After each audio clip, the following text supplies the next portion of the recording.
We're waving. All Am right, I that's a still good enough. waving? That's a good enough Do I keep pause. waving? That's a good enough pause. All right, welcome to the casually Q&A piece. All right, so we were. I mean, it's just kind of continue the conversation. If you guys have questions in chat, please let them know. Let us know. Do you are you able? Are you gonna you try to get like an interview or anything like with Yoshi P while you're out at FanFest? Oh my God. I didn't even think of that. I don't Ethos think I says you could. just have to ask. You just have to Ethos ask says he Really? gets what he gets because he because he's asks. just the only one asking. Yeah, Really? yeah. We're gonna we're Yeah. gonna we're gonna We're like, ask. how did you get on stage? He goes, I just asked. Yeah, Huh. What? I'm just gonna ask. What? That's my strategy. I was just gonna ask. Like, hey, Huh. Who do you ask? can I have an interview with Yoshi P? 'Cause But I'd he's like a charming, dapper Australian that The NA sometimes sports a community. wicked mustache, so I think he's hard to say no to. I don't know who you asked though. Probably the NA community team. Yeah, that's what I was gonna do. I was just gonna Yeah. shoot him an email like in September and be like, "Hey, we're coming out." Yeah. Because like essentially, here's my dream plan. So here it is. This is like a full disclosure of like the thoughts that run in my mind behind the scenes. So for you guys watching, you're welcome. I don't know what he's about to say, but he's the optimist of the two of Oh, us. I'm so optimal. So here's It's good. It's good to be optimistic. let me paint the here's the dream. Or it's actually it's a dream scenario, but there is a bit of angst in it. So go in. We get kind of a group interview. So we're there with like Gamer Escape, like Mr. Happy, Frosty, like because they kind of do that. And then one of the nice Right. things that a lot of the community people who do like these interviews, they get together on their questions beforehand. So no one's asking the same questions of Yoshi Right. P. We've kindly That way you know if they're going to let the pants be dyeable red and the chest piece Like dyeable red. that's I've lost all hope in the open form Q&A because it always is about housing and glamour. So with the new expansion coming out and all these new features, I'm really wondering what's the male bunny dude? Yeah, and we finally got it. And people don't like it. I'm like, God, what did you expect? Like, So I know you just made a bunch of things dyeable, but I have this really specific chess piece that I farmed out of a dungeon, and Yeah. it's a different color red. See, than my another. thing is, I've seen some interviews like that, like official interviews from websites that will news websites that'll ask these questions like dumb questions like this, like, I want another cutscene if I log out in my house, like if I log out in my in room Mhm. and you have the cutscene where you get out of bed. I want a cutscene where if I go to log out in my room where I could get out of my bed in my room, and then Yoshi P just like dodges the question because obviously it's a dumbass question. It's just- But then people in the comments are like, "Why is Yoshi P dodging questions?" well, it's also Like, that because like it's he's a like dumb he'll question. sometimes respond, "Do you guys want this?" And the audience all cheers, and I'm like, Why? "Shut up, quiet! Don't tell them that we want this. Like this is not the most important thing that we need. Yeah. Like it's fine if they want to add it. I have no problem if they want to go and do that. But like when we sit Taking here, development time. I've always viewed the live Q&A. I need the bards to be able to play an accordion in all situations. Done. In the Okay, middle I'm of glad the we. Yeah, place. how much did that cost? Like $300 million. There we go. We can do it now. Right. Perfect. I've always thought like the opportunity of the live form Q&A is to be able to pose a suggestion as a question. Like you're talking to the man himself, feed him Yeah. your ideas, but in the form of a question. Like, have you ever thought about adding in this feature? Yeah, that that's would, what they do. Yeah, well, that's what they should do, and that's where it's Yeah. like you want to go because he has, I guarantee you, thought about it, and what he's usually looking for is that kind of feedback. But the open forum, anyway. So we were in a private the meeting. Right. I get to ask a question, and it's he likes it because the last time I got to was actually in the live likes it. Q&A, and I asked and I gave him like the question as a suggestion. He's like, "Oh, I like it," and it was about party level sync, and he's like, "Yeah, we can totally do that." And so it hasn't happened yet, so I'm like, "Where is it, Yoshi P? You said it was a good idea. Let's go." But it's like then to be like, here's my design document for all this different content, and feel free to use it. I'm a software engineer. I write these things all the freaking time, and like this is in your language, not in Japanese, but this is in like here's the user stories. This is in Japanese. Yeah, that would be impressive. Here are the user stories. Here's the content. Take it if you want, like take it for a suggestion, etc. But like this is what we're trying to accomplish, and it's all about like all my ideas are just taking the things that already exist in the game and putting them together like a deck of cards. And so then he's like, "Oh, this is such a great idea, Brian. This is all my fantasy. Like all my fantasy. Wow, this is great." And then he offers me a job, and then that's where the Daijoubu idea. and that's where the gets better. angst comes in. That's where the drama comes in because it's like, well, yeah, should I go to Japan and work for Yoshi P and eventually Right. take over the series? Or Yeah. but at the same time, Escalated. I probably would get murdered by my mother-in-law. It's like, let me take your grandkids to Japan, and we'll see you. So then Square Enix decides to move their entire headquarters To Texas. to the DFW area. Wow. No, that's not that. I haven't got that far in that like. That's tonight's stream. That's what happens tonight. Yeah, absolutely. So we do have a question from I'm gonna mispronounce it. We'll say Melody. So a 3-1 question. What would you want another? Would you want another Greg fight? Would you? What would you name it? And what would you want to see? And would you want to see an ultimate version of it? Another Greg fight? Yeah. Another Gilgamesh fight? That's what I wanted. Well, not Gilgamesh in particular, but just another, because that's a Hildebrand trial. I want more Hildebrand trials. I haven't done Heaven's Word Hildebrand at all. There was no trials. I was like, the only reason I went through Hildebrand is because I wanted those fights. Yeah. And then I haven't done them. They haven't had them in 2 expansions so far, and it's like, all right. People are like, oh, more Hildebrand. I go, Yeah. I mean, I should do them because they are apparently really good and they're funny, but I also didn't have a reason to go and do it. Right. Besides that. So I would love to see another one. And an ultimate version of a Greg, I don't think I would want to see that. I mean, if they had a ton of ultimates, then yeah, eventually maybe, but I feel like the next would Alexander. You would think the next would be Alexander Ultimate? Probably, if it's in the next expansion. If it's this expansion, no. But if it's next expansion, probably Alexander. Yeah, that'd be pretty wild. I'm glad they brought in kind of the various primals from the original. That was kind of nice. Yeah, with that, it'd be kind of I feel like the game's really kind of like primals are this big issue, but then we kind of completely forget about them. The one change I would like to see with the raids though is I'd love to see if they were voiced, because it's so cool to see the primals voiced. And then you go in and you go into the raid and it's like it's not, and it's like, oh man, like there is this weird difference. That would be really cool. Yeah. And that's the dream, Leon. That's the dream right there. It's like, because it's like I asked the question once, who could take over for Yoshi P? And the only answer I've come up with is me. Brian's son. Yeah, Brian's son. Yes, guys. I am like who has a huge love of Final Fantasy, who knows how to program video games. Who knows how to, I do.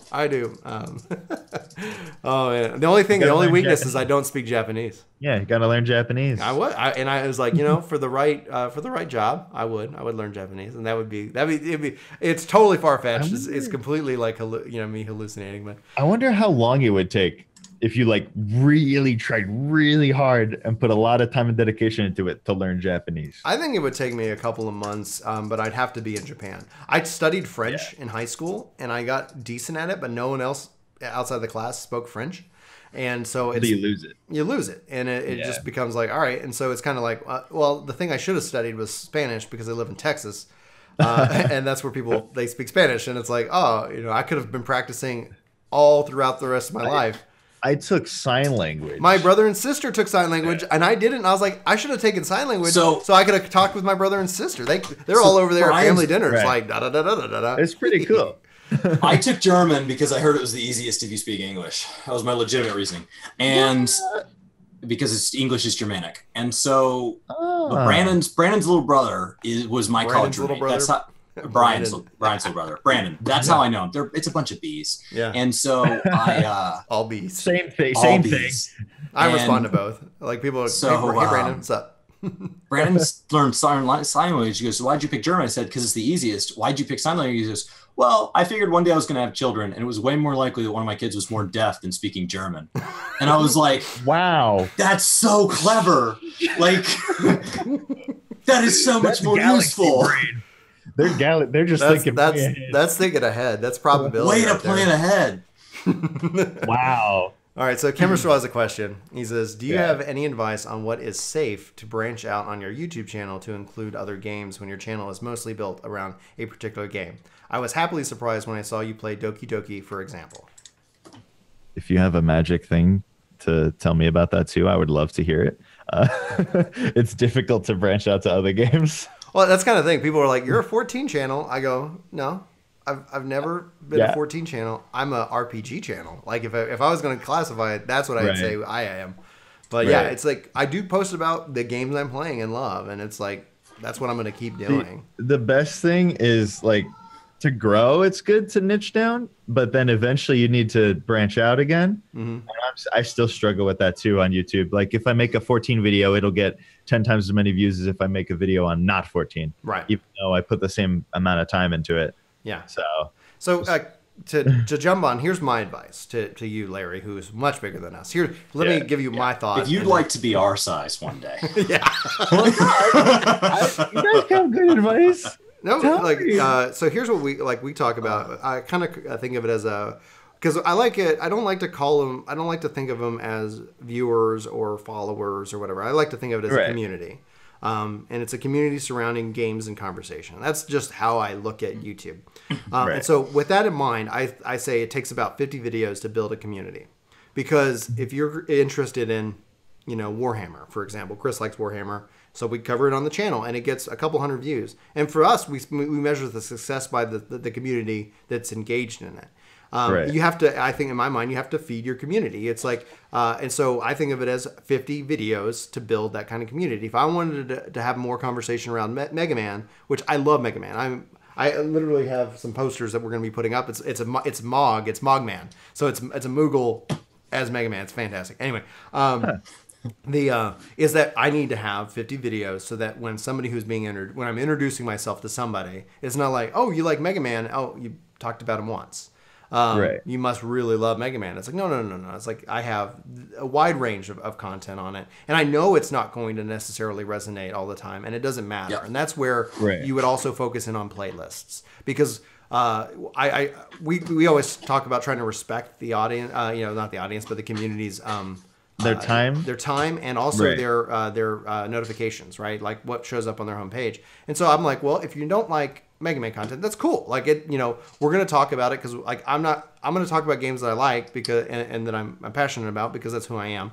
And I'm going to put it in a playlist and you can just skip that video. Like it's not, you're not hurting me by that fact. Why but if you like it, set then the bell to it's some good. Playlists. It'd be neat if you could set the bell to some playlist. Like notify me when he don't notify me when they're live. I only want to watch Larryzaur when he does something funny about 14 specifically. Like that needs to be a playlist because like otherwise that's what's so hard to grow is there's people who like just Larry's they just like your content. Anything you produce, I want to see it. If you can get that, that's they just want. You did something really funny once, and if you do that again, they want that specific thing. Like if he ever covers Red Mage again, I'm on it. Mm-hmm. Right. Bell. It's hard, but that is really good advice. It's the same kind of thing of like you said earlier, with YouTube is like playing lotto. Mm-hmm. You gotta buy a ticket. Like people are like, oh, you get lucky. It's like, no, I put in a lot of work to create luck. To create chances of luck. So, you have 100 videos. It's like, okay, this one got discovered. But if I didn't make 100 videos, I only made 10, none of them would. Right. So, These are our 1,000th post yesterday. Yeah. 1,000? 1,000 videos. Yesterday was number 1,000. And our second year anniversary on YouTube. Yeah. Wow. Right on the day. Yeah. Congratulations. That's awesome. Thank you very much. Crap. So when you talk about buying lottery tickets, how many of those have under 1,000 views, Brian? A lot. 900? Yeah. That's 800. 1,000. I think like when you go look at it, it's there's several that are just like in the hundreds and tens, especially our earlier content. But ABP always be posting, always be limit breaking. ABL. There's two of us. Man, that helps. Awesome. It does. It helps to help that balance because it's like you're getting married soon, so congratulations for that. But like as a married individual, and especially a married one who has kids, it's like. No, like I'm not going to sit here and I'm not going to have them go into adulthood and be like, well, Dad was always in front of the camera, never around me. It's like, no. Right. Like Maddie and I are talking about what kind of fun videos we can make together. And so we're still trying to like kind of figure that out with her. Cause like, honestly, as a dad with a little girl, I'm like, I don't want anybody. And you want more, you want more kids. So that means there's going to be pregnancies, there's going to be newborns, and there's going to be all these different phases that are still going to happen again and again and again. We've always wanted 6 kids. Like that's kind of like, if we're able to have, Oh, wow. Yeah, they think it makes a perfect 8-man. It does. It's like I'm going to get them farming. I'm going to get I wouldn't have to recruit anybody. Raid a family family that raids together stays together. The saying we would say is like, so Mother Teresa had something that family that prays together stays together. So I kind of took that and said the family that slays together stays together. We will either play video games or be serial killers. We've been watching Dexter on family night, and we're just not sure which way we're going to lean. That's awesome.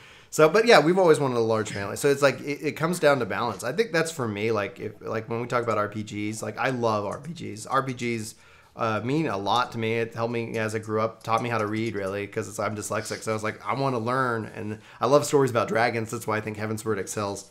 But at the base of it, it's like, yeah, like we want a large family. How do you balance that? And it's like for me, I was like when Chris and I was talking video games, I was like, there's no way I could do this. There's no way we could have 1,000 posts if it was just one person. There's no way that I think we'd even be relevant on YouTube if it was just one of us, because it's about balance, you know. And so, as my advice to you as you prepare for marriage is that you just schedule it. Like what we do for game night is that it's scheduled. So it's like, oh, the wives know. Julie plays 14 with us, but she's about to have another baby, so she's just not gaming right now.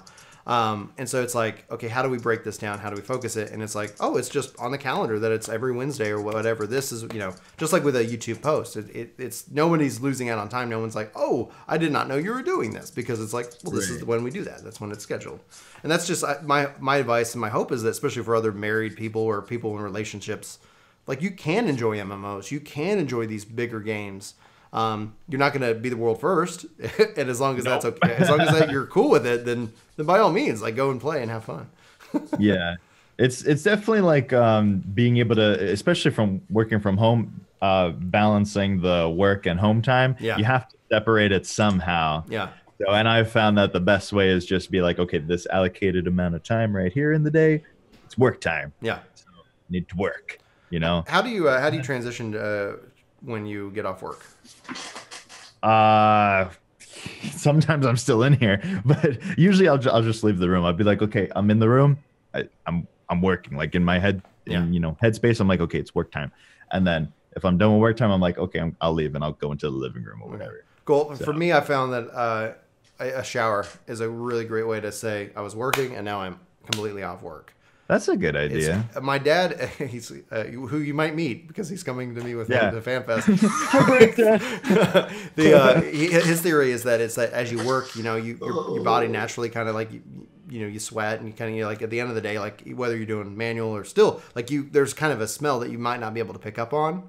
Just kind of, and so then he's like, you shower, and then all of a sudden it's like you feel fresh, refreshed. So that was his advice to me when I started my own business and was working from home. He's like, when you get off work, go take a shower. And it's a huge mental shift because it's like, oh, I'm relaxed. Next phase of the day. Yeah, next phase of the day. Breaks. It's like a break. Yeah, and it's like you feel clean, you feel refreshed, and all of a sudden you're like, oh, what do I want to do? Yeah, I'm off work. You know, it's just that weird bookend. That's a good idea. Anyway, pro tip for anybody out there who works from home. Damn. Because what I've been doing is I've been working out. So like I'll wake up in the morning and I'll go to the gym and then I'll shower and then work. Yeah. So and never had like anything breaking that up. Well, so that's your book start. Like you shower, then you go to work. It's like it could literally be a bookend for you as well. I don't know. It depends on what your water bill is like in Arizona. All of a sudden, it's like I'm spending twice as much in water. Right. It's like what happened? Like our summer, our water, we have a pool and I hate it, but it's like it's nice for 3 months out of the year. But our water bill spikes because it's like you got to make sure it keeps filled, and the sun will just like suck out all the chlorine and water throughout the day.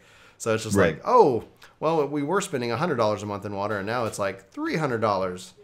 Oh, good Lord. Yeah, it's not cheap. Double the water. Double the water, double the fun. Well, see, Eva just said it. She swears I'm in my office all the time. Yeah, I'm bad at dividing my work and home time. That's what I mean. I'm bad at doing it. Yeah. I'm always like, I'll like stop and I'll go out there. I'm like, okay, I'm not working now. And then like later in the day, I'll be like, oh, but I got to get this done. So I go in here and I work again. So Melody's got another question for you. Any job concepts, themes that you would like to see in 14 that would be unique to the main series as a game? Yeah, I want a Garlean job. Like a gun mage? Something like that. Something that doesn't use Aether. Because like they wouldn't be able to. They wouldn't? What do you mean? Because the Garleans can't use Aether unless it's artificially inseminated, implanted to them. Oh, no, yeah. It's a very aggressive process. Us using Garlean technology as a job. Yeah. Yeah. Wait, isn't that what Machinist... the Aether, right? No, because Machinist uses Aether. Yeah, they do. The bullets are Aether. Mm-hmm. So I want a Gunblade kind of job. Yeah, Gunblade would be great. Would you like to? So what would be your two if you were going to pick two jobs for the 5.0 expansion? What would they be? Well, I think it's going to be Blue Mage. Yeah, I hope so. I think it's gonna be blue mage, but I also want a Magitech knight. Oh yeah, Like a tank using Magitech would be really cool. I always thought that guy with the shield, like the gun shield. Yeah. That one trial that like is now you wipe them with nothing else. I was like, that's a cool like shield and concept, etc. Yeah. Well, like like all the Guardians from in Praetorium, all the guys you find in Praetorium, and they have like all that armor and stuff. Mm-hmm. I want a job that wears stuff like that, that does that. So I thought that would be a cool job. And then blue mage, I really want. I think they're gonna do a tank and a healer. Yeah. I think that's not close range healer. Let's get somebody that gets up and in it. Dancer, like dancer. What kind of healer would it be? Like a heal by doing damage? Yeah, heal damage based healing. Probably some hots and various different shields and steps. And maybe like throw. I think AOE healer instead of casting. A lot of like who's close, short range. Yeah. And then they can. You could also give Dancer a pet. You know, so it's that you have that pet that's also putting out heals, like a scholar or something like that, just to help. You know, because the thing is they can do whatever they want, right? Red Mage in and of itself, I love what their vision of it is within 14. It's beautiful. Yeah. It's for everything. There's a bunch of instant casts, so they're constantly moving. You just make it. I think that even if they introduce a tank and a healer, they're not going to solve the problem.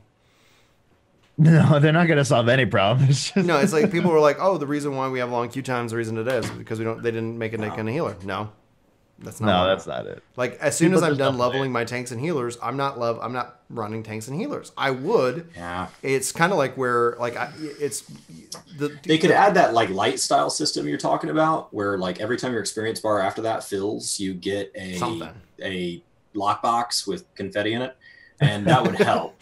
It's just a little thank because you. then it would give you something that it's like, oh, I effectively hit, another level. And with that little number, and inside that lockbox, there's mounts and things like that. And the only way to get that is to grind max level content. I'd like to see, in that same kind of vein, a max level character progression that has no impact on battle.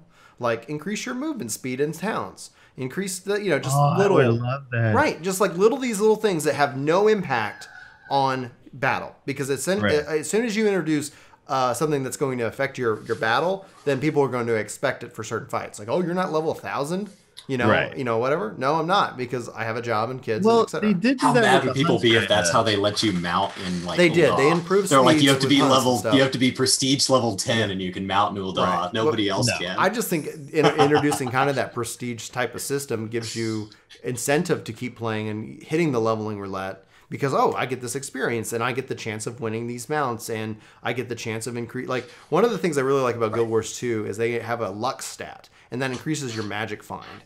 And the magic find being that it's still random, but it increases your odds. It feels like you are doing something that can then have a better impact on, just overall experience that has no impact on battle. It has no, but we got this cool roll. And it wouldn't help you on your rolls, on your random rolls, but it might help, what drops from a chest and things of that nature, just that's so subtly. But it's that all of a sudden you feel like, because one of the things people love and hate RNG, but if you all of a sudden felt like just like with our YouTube strategy of keep posting, you're going to, the more that you post, you're still in the lottery. There's no guarantee that you'll win, but the fact that you have 1,000 tickets and somebody has 10 tickets, statistically you might win more than they would. They still have the opportunity to, but I'm not advocating that it would impact your actually rolls when you're rolling against somebody else, but just in what drops and and things like that. I think it just feels like you would have a little bit more ownership of chaos.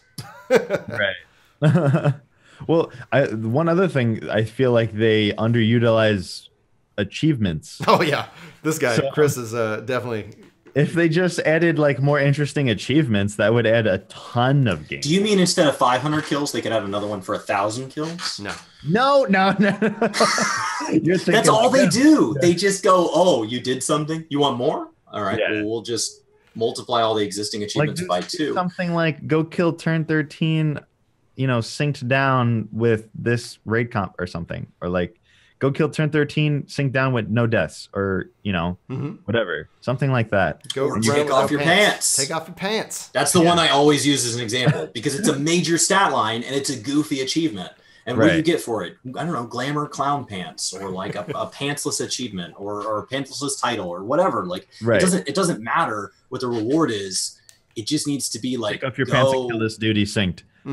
Just do it. And like, it has to be in Party Finder because we don't want you doing that crap in Duty Finder and ruining it for everybody else. Yeah, right. You gotta go. You gotta go with it's all got to be pre-made stuff. To be Party Finder only. But yeah, but there's no reason that they can't encourage you to go do really obscure things. Like, can you? I don't know. Even just little stuff like, can you clear an NM on every battle class? Yeah, like just little things that just encourage like you, like experiencing the game in a way that you wouldn't do on your own. Because most people are going to go into Eureka on one class over and over because that's what the content allows for.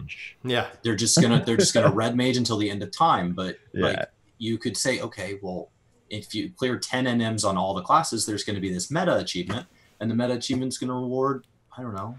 I had a thrill last week when the devs actually responded to one of my suggestions. We kind of hinted at it with the dungeons and having them level up and heaven on high. So the canned response is we've taken this feedback to the devs, and I was like, thank you. That's all I want. I want them to know, like, let the dungeons level up. The fact that like when we hit cap in 5.0 and we have all these cool dungeons that they put a lot of work into. If I can't run those at level 80 and then they level up to 81, 82, 85, etc.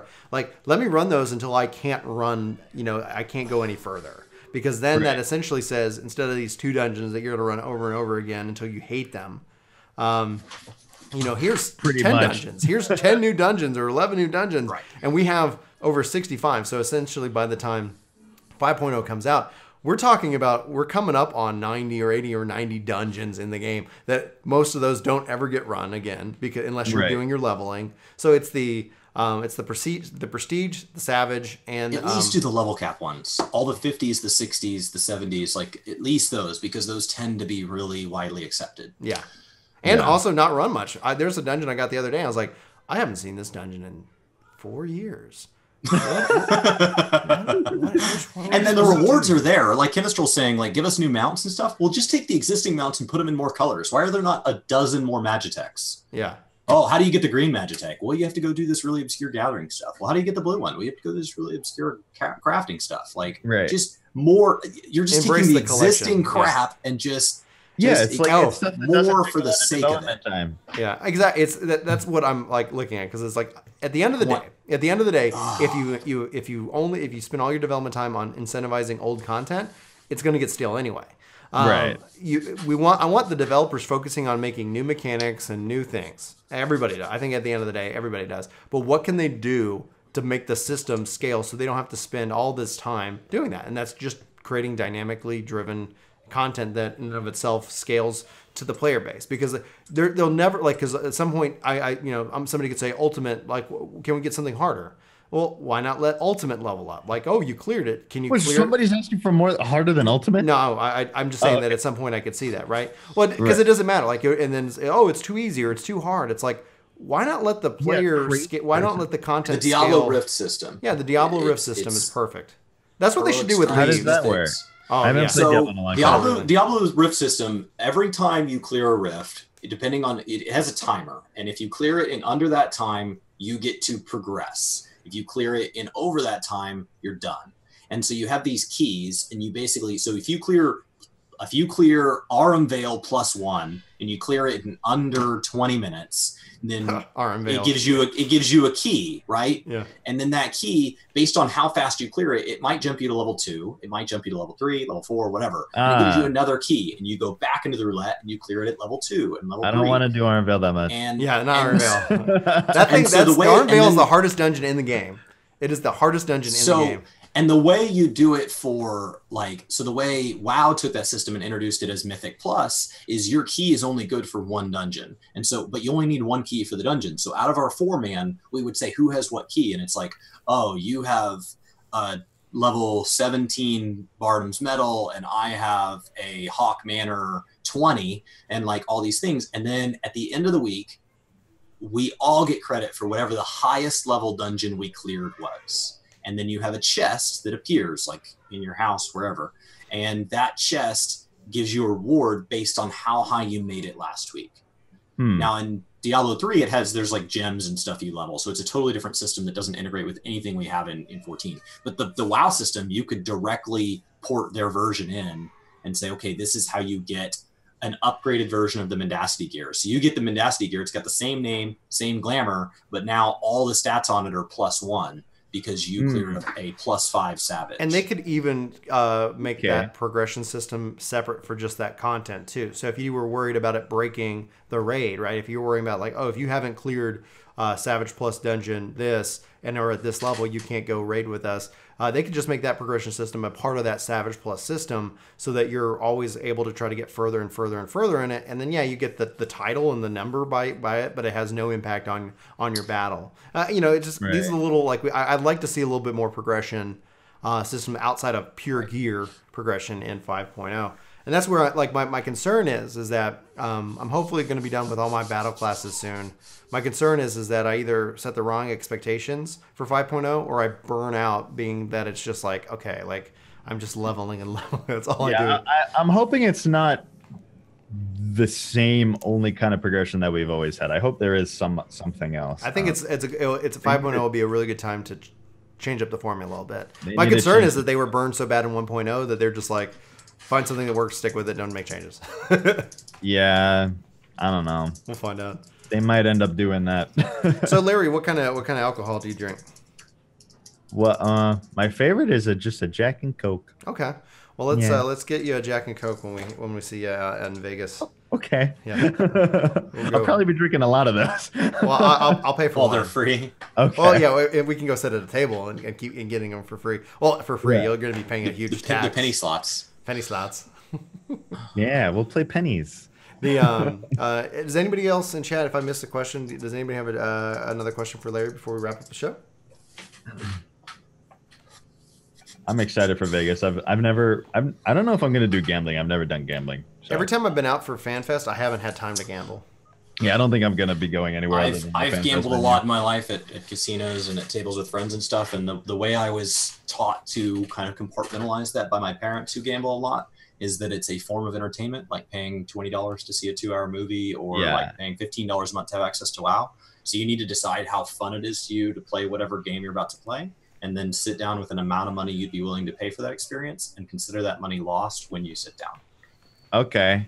It's gone. That's a good way to think of it. And so like in a casino and stuff, I'm going to go spend all day in a casino. I may budget like, let's say $100 a day is just an arbitrary number. And at the end of the day, that's what that day cost me. And a theme park would cost you 60, and then you'd have to pay for drinks and all that. So it's like, okay, so is it worth $60? Right. And when you run out of the money, that's it. It's gone. And you decide, okay, would I do that again or not? Because I've been burned by movies, and movies are not cheap these days. People see them in the theater. As far as per hour, they are very expensive. Per hour movies are very expensive. Is this going to be your first FanFest? Yep, first one. Dude, this is going to be great. We're going to have fun. I'm excited. Yeah. Is your fiance coming with you? Yes. Oh, perfect. Julie won't be this year, but like Julie and I got to go the last 2 years and just had an absolute blast. Do you have Larryzaur t-shirts that you're going to be wearing? I do, actually. We just started making some, so I'll have them. Yeah. Did you get your Teespring set up with YouTube? Yeah. Okay. Yeah, good. I just set that up. Awesome. Good. Yeah. It like shows right under the videos. Very cool. Yeah, it's very handy. It's very handy. See here. Okay. One Arm Bandit. Any ideas of how you could possibly advertise yourself? Tips. I'm going to grow as a one-armed MMO player, and besides Twitter and my friends' streams, I'm out of ideas about places to advertise myself because he feels it's rude to tag himself in big streams. How do you break that awkwardness of check out my content? Yeah. It is. I mean, I don't really know. I don't have the best advice for that either, because I don't think it's good to just be like, you shouldn't go into a stream and be like, hey, check out my content. You definitely don't do. I think is that you build a relationship with the people and the streamers. Exactly. And stuff like that. You never check out my content. I call it people. There's a thing that's like, if you've ever seen Jimmy Fallon, he's a very talented. He's got a lot of talents. He doesn't show up and say, I'm talented. Hey, check out what I can do. He says, hey, how's it going? Let's talk and stuff. And then over time, you get all of a sudden like, oh, yeah, I can do this. Oh, I can do that. Right. And so that would essentially be what you kind of have that same kind of approach. Don't be afraid to advertise yourself, though. Don't be afraid to say, like, hey, I'm doing something. As a YouTuber, I can say, like, I really struggle with saying people should go Twitch full time, especially right away. I would say, like, I can always say, like, can you teach somebody something? Like, is there like, and the thing that a lot of humans do, and I'm just as guilty, is you assume that everybody knows what you know. I think you need to assume the opposite, that nobody knows what you know, and you should tell people what you know, and they'll tell you if you're wrong. Yeah, that's actually really good advice, because I think that too. I just assume that people would know. And I'm like, our key on Work to Game is anytime we feel that we're not growing at a rate that we wish we were, is searchable content. So how would somebody find you? So typically, I mean, Google and YouTube are the two largest search engines in the world. And so why are you not ranking on those? And it's because we're not doing something that's searchable. So like how to sort junk mail, right? I got all this junk mail on my counter that I got to sort today. Nobody cares about that. And so like, if I make a video on that, you guys might watch it because you guys think that Brian and I make it entertaining and it's engaging or whatever, but that's not going to grow because nobody's out there Googling how to get rid of this. How do I clean up junk mail? But if you do something like, okay, there's this new UI bug in 14 and I know how to fix it, and Square doesn't seem to make a statement about it, and I Googled it and there's no videos on it, we'll make a video on it and make it right now and publish it. Being that you're saying that you're a one-arm MMO player, I would say make a video on how you set up your setup. How do you play an MMO with one hand? And it works for people who have that disability and who don't. Like, imagine if I was like, if I got this, I could kick back and just play this game one-handed. That would be incredible. And so make a guide on how you set it up, why it's efficient, why it's that, and build off of maybe that concept, and then a couple others. Most importantly, have fun. If you're not having fun, and if you're stressing out about whether people are watching you or not, you can't sweat the numbers. You can't sweat anybody who thumbs you down, anybody who gives you a negative comment. Build up a thick skin, and like listen to what people say, but don't take it personally. And then engage with people. Like I don't know, Larry, how do you keep up with your comment section? A lot, yeah. I think that's important. Take part in your community. Like the way to grow and also get discovered is you take part in the community that you're in. So like that's also how you can get discovered.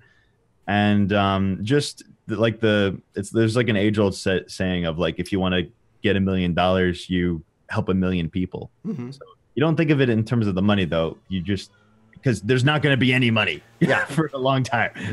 You'll spend more before you ever see a return on profit. You're not going to get any money. You just do it because it's fun. You do it because you like doing it, because even when you do start getting paid for it, you're not going to keep doing it unless you're having fun with it. So. Right. You will find, like when you look at it, like if for dollar to dollar, I make more when I go program websites and applications for humans. I make more mowing lawns on my street per hour. Yeah. Like if we're just honestly funny. Yeah. So it's like we do YouTube because it's fun. I do YouTube because the comments that we get saying, oh my gosh, you completely helped me out. I was struggling with this quest, or I was struggling with the controller, because I love controllers. I would play WoW. I'd play Guild War. I'd play more MMOs if I had if they had 14's controller interface. It's perfect.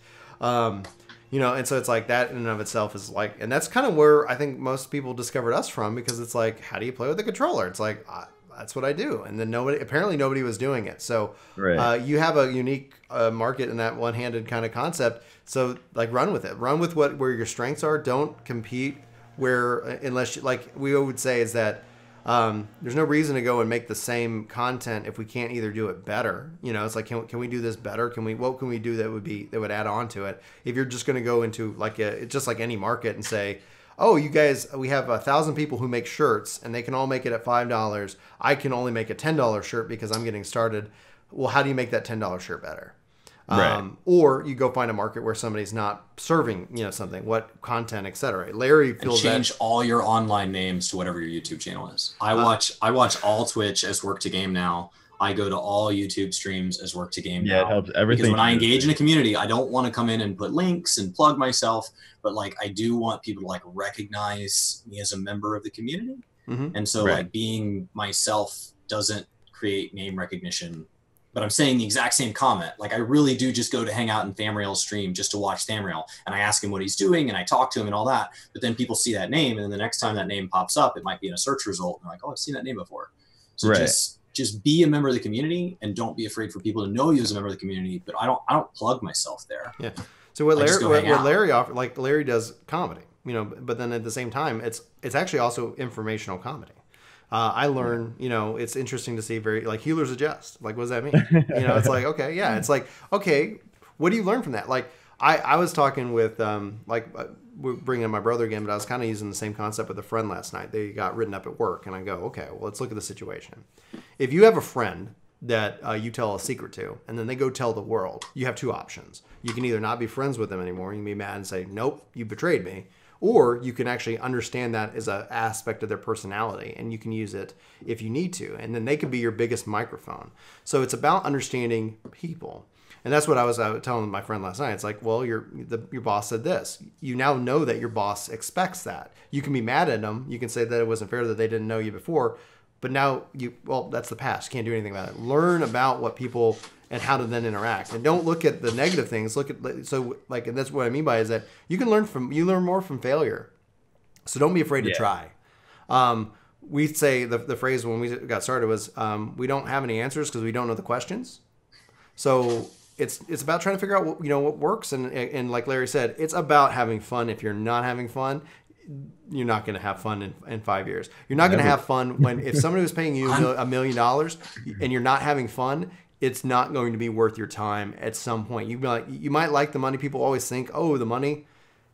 There are jobs you can go make. You can go easily become a millionaire at, and they suck, and you're going to hate it. And like my grandfather, he did a job he hated for the longest time. He did it for his family because it paid well. And he was, and my dad said he never saw him smile until the day he retired. And like, I only knew him retired, and he was the coolest guy. But I took a job to pay off my student loans like that. I took a job to pay off my student loans. I was under a mountain of student loan debt, and I found a job that would pay me for whatever ounce of my soul I would give them. And it was a fair conversion. And every time I gave them an ounce of my soul, they paid me. Yeah. And I just continued feeding into that until, I without, we haven't shared too much on the channel, but basically I was told by a doctor, you can quit this job, or you can start causing permanent damage. Like, you can't keep putting yourself under this stress. I was causing all kinds of problems. I wasn't sleeping. I wasn't eating right. People at work. It took about 2 or 3 months after he quit the job for that PTSD to kind of wear off. His skin color improved. But I did. I paid off my student loans in 2 years. I paid off a mountain of student loan debt in 2 years. Holy crap. So the money was there. Right. I'm not sure I would actively recommend it to anybody. I'm glad I'm here now, because now I'm student loan free, and that has a lot to do with why I'm able to put the time I can into YouTube. But I will tell you, I play keyboard and mouse. I have student loans, because I can't get enough keybinds. So I am totally intrigued. If a video shows up in my feed, which is just about you putting them out there, I would recommend 1,000. How do you search the auction house with one hand?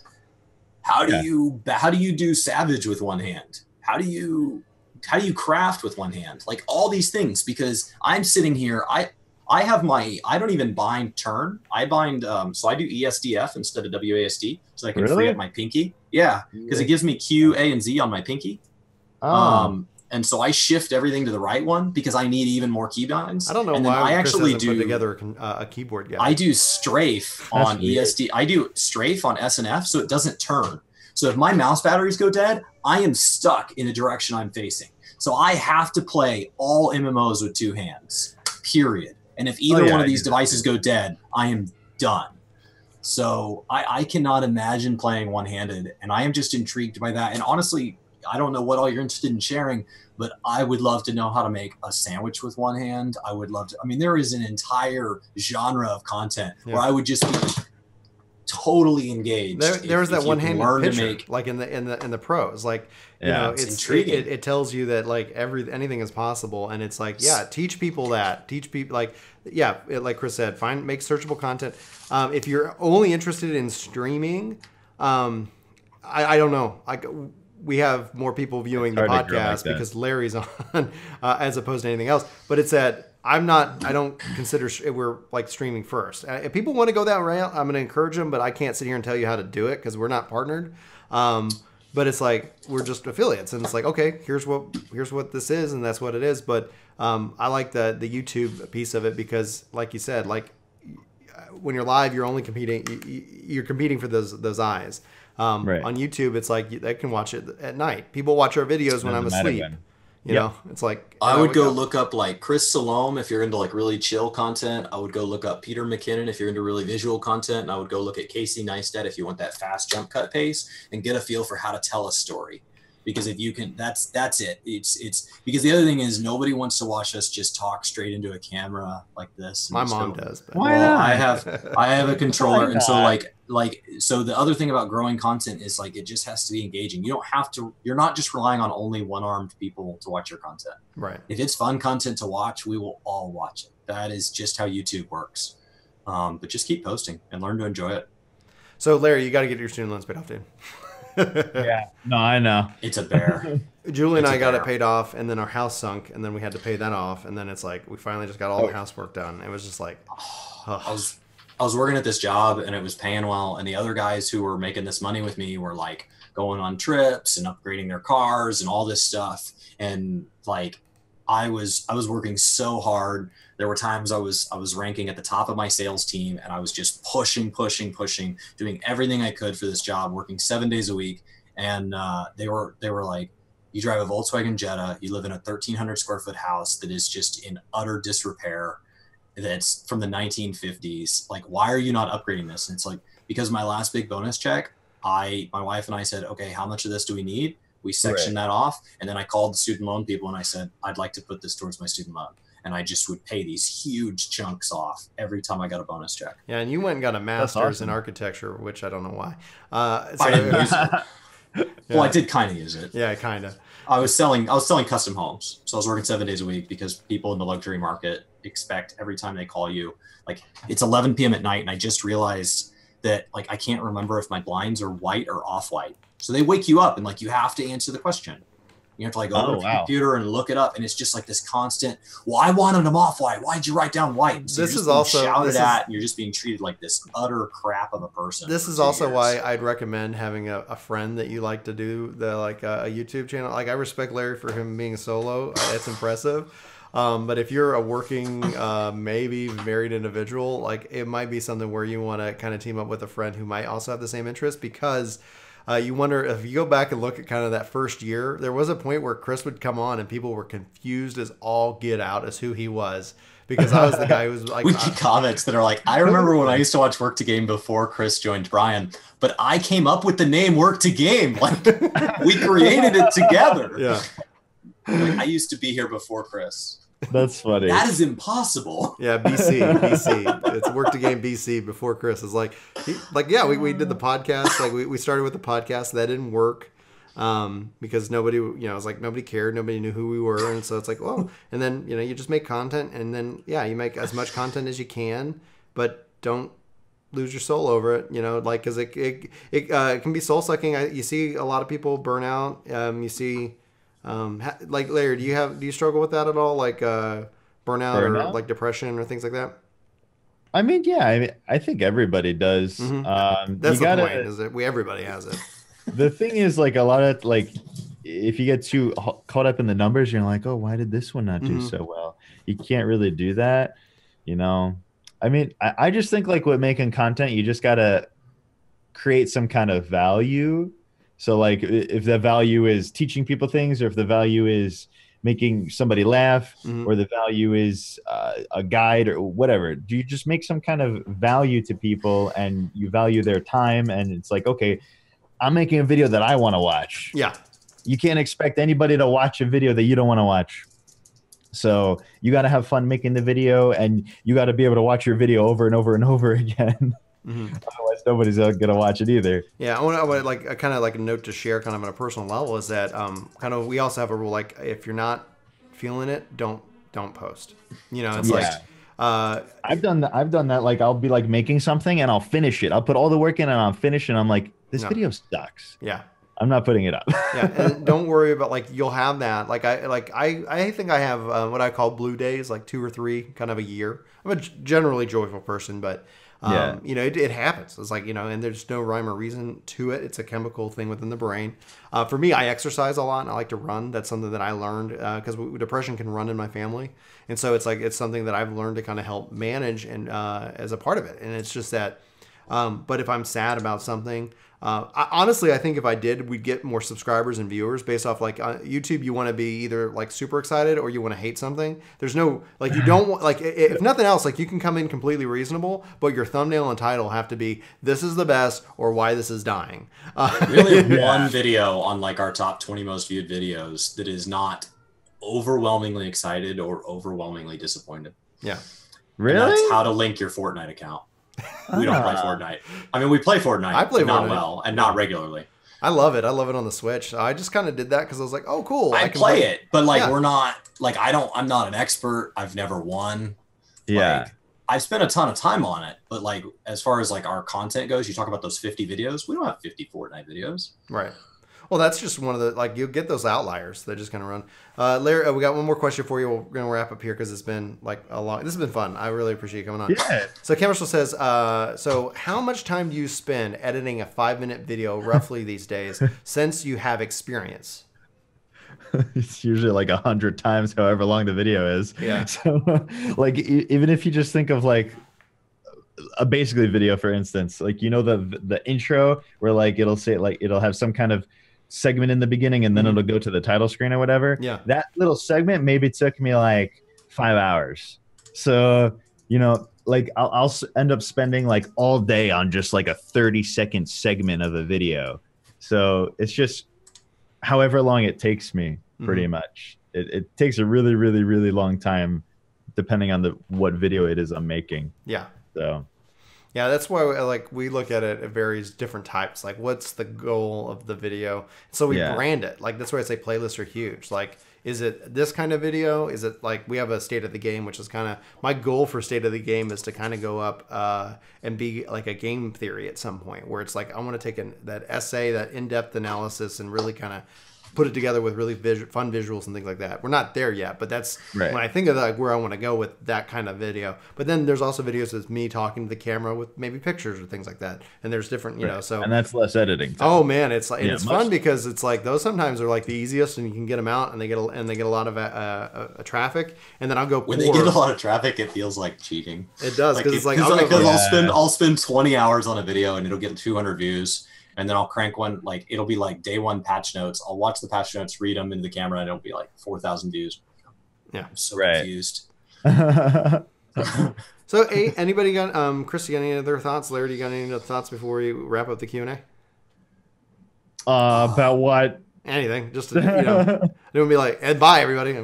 Bye, everybody. See you later. I mean, just about YouTube stuff in general, it's just like, I feel like if you want to start a YouTube channel, you have to really enjoy it. You have to make content you yourself want to watch. You have to put a lot of time into it. And you have to not let the numbers and stress and views and everything and people putting you down, can't get you down. So what video software do you use? Huh? What video software do you use? What video software? Vegas. I use Sony Vegas. Yeah, so either Sony Vegas or Adobe Premiere. Yeah, we use Premiere. Those are the two best ones. Do you have to pay for Vegas or is it free? I paid for it. It's I got it. I borrowed it from the internet at first, but then I got it on a Humble Bundle. Had it for like super cheap, so I got it on there. Very nice. All right, thanks chat for hanging out. Thanks Larry. Thanks Chris. We're going to wrap up this Q&A. We'll probably post this up on YouTube. We'll see. All right. Well, Larry, we'll have to have you back on, and hopefully we'll be able to get you that Jack and Coke out in Vegas.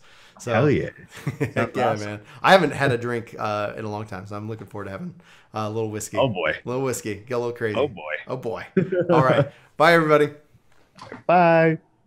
Have you ever wondered what's on the other side of the camera from a YouTuber? Because sometimes it's really bad. Like right now, my house is under renovation. And so just to show you, there's like a desk with stuff that doesn't have a home. And then there's other stuff that doesn't have a home. And then there's a few things that do have a home. And some days, this is 100% clean around me. And other days, there is literally a mess as close as right here, just out of frame.